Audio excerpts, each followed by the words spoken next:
Hey guys, welcome back to another video. My name is Anya. I do a little bit of this, a little bit of that on this channel. So if you are in tune with my energy, please feel free to hit that subscribe button down below. Okay guys, I am getting a very late start today because I took some much needed rest. I really needed to rest my body. It was a hectic week. Today is Saturday and it is about, oh dang, it's almost 6 o'clock. I thought it was 5. It's almost 6 o'clock. I am about to make some tomato soup and grilled cheese sandwiches for dinner. And then I'm also going to make my chocolate chip peppermint cookies that I make every year for the holidays. The family has been asking for me to make that, so I'm about to do that, and possibly some sugar cookies. I'm not sure yet. I did take out the butter and the egg for the sugar cookies, but I'm not sure if I want to do that tonight. But I am for sure doing the chocolate chip peppermint cookies. So I'm gonna be in the kitchen. I'm not gonna do too much talking while I'm in the kitchen. I'm just gonna record and show you guys what I do. So without further ado, let's get started. I think I'm going to start with the cookies first because the dough has to be chilled for some time before it's baked. So I'm going to do that first, and then I'm going to go ahead and make dinner. Dinner shouldn't take that long. I'm making tomato soup from scratch, but it doesn't take that long. So yeah, let's get into it. I love this time of year not only for the decor, but also because I love trying new baking recipes, whether it be cakes, cookies, biscuits, pies, whatever.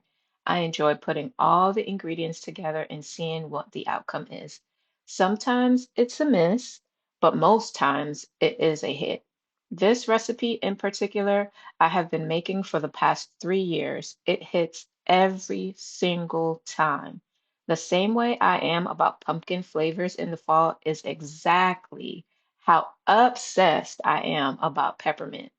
Chocolate chip cookies are a big hit in my home all year round, so adding peppermint bits to a family favorite was a no-brainer. And just like expected, they don't last very long after coming out the oven. I've tried different recipes over the years and ended up creating a hybrid of a few I've tried. I'll add the recipe in the description or comment section below if you'd like to try this recipe for yourself. Trust and believe it will not disappoint. So as you saw in the beginning, I started out with my butter and my sugars. You have to start with a softened butter, room temperature butter, and your sugars, and combine that together until it's all combined. Then you add one room temperature egg and a teaspoon of vanilla. This recipe is very easy, but it does take a few steps, and you also have to make sure when you get to the part where you're adding your flour that you mix your batter on low, because if you mix too much, it'll come out more cakey than like cookie texture.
So at this point, we're adding in the chocolate chips. A lot of the recipes call for like 1.5 cups of chocolate chips or 1 cup of chocolate chips, but I kind of eyeball it. I don't ever use that much. I kind of start out with a half a cup of chocolate chips and see how much I'm putting in there, because I don't like to have too many chocolate chips in the chocolate chip cookies because it's already a lot of sugar. I don't want it to be overly sweet. So it's your preference. If you like a lot of chocolate chips, go for it. Add all the chocolate chips that you want. But I typically eyeball my chocolate chips and kind of lessen the amount that they ask for. So at this point, the dough is done and we're going to place it in the fridge. They recommend that you chill your dough for at least an hour, but I usually go for 2 hours. Okay, so moving right along to the tomato soup. This is also a favorite in my home, although I've only made it about 3 times so far, but each time it does not disappoint. This is such a feel-good comfort food, and for times like these when it's cold outside, there's nothing like having a hot bowl of tomato soup paired with a bomb grilled cheese sandwich. I didn't grow up on tomato soup and grilled cheese. That wasn't even a thing in my Caribbean household. Now, some Chef Boyardee ravioli, yeah, that was definitely in rotation for an after-school snack. It wasn't until I became an adult that I discovered tomato soup. This recipe I found on none other than Pinterest. It is not a hard recipe to make, but it does require a few steps. But the outcome is oh so worth it.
Okay, so here's the part that becomes a bit tedious. I'm using an immersion blender because I find it much easier just to blend it up in the pot. But if you don't have an immersion blender, you can use a regular blender, but you would have to blend it in batches. So that's why I chose to use an immersion blender. But again, if you don't have that, you can use a regular blender. You'll just have to blend it up in batches. However you decide to blend your soup, you want it to end up in this smooth, creamy consistency, just like you see right here. Okay, so next you want to get you another pot and then make your roux. So the roux is just 1 stick of butter and 1 cup or half a cup of flour. And then you're gonna whisk that together until it becomes golden brown. Now at that point, once it becomes golden brown, you're gonna take a ladle and pour 1 scoop of your tomato soup into that pot, mix that around, and then add 2 more scoops of your tomato soup before you transfer that back to the pot.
So at this point, you're pouring your roux back into the main pot with the tomato soup, and then you're going to start adding your own seasonings.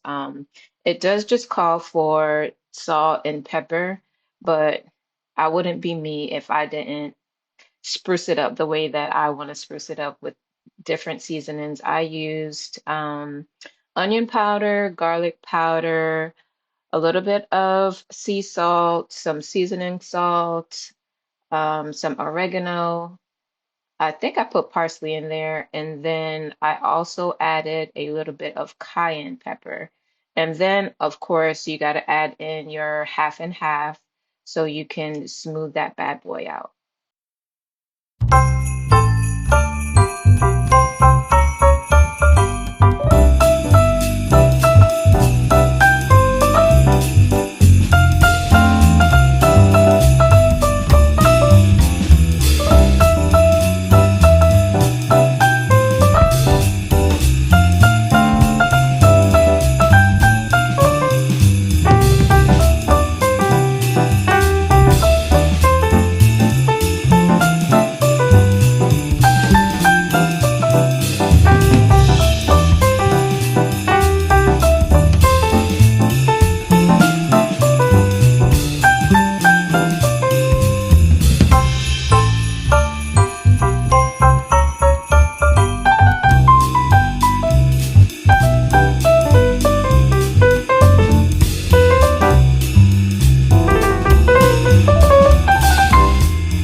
Okay, so next we're on to the grilled cheese sandwich. And again, of course, it would not be me if I didn't add a little razzle dazzle to my grilled cheese sandwiches. Now, the kids, they like the plain and simple grilled cheese, so that's what I did for them.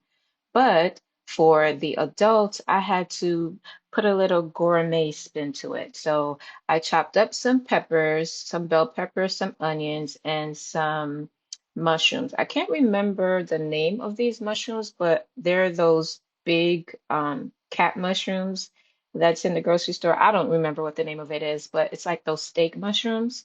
So anyway, I sauteed all of those together, added some seasoning in the pot, let them saute down and get soft. And then you'll see towards the end how I made my grilled cheese sandwich. I added my cheese and that mushroom mix to it, and it was oh so delicious.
Now we're at the final piece of tonight's meal. We're getting these cookies together to place in the oven.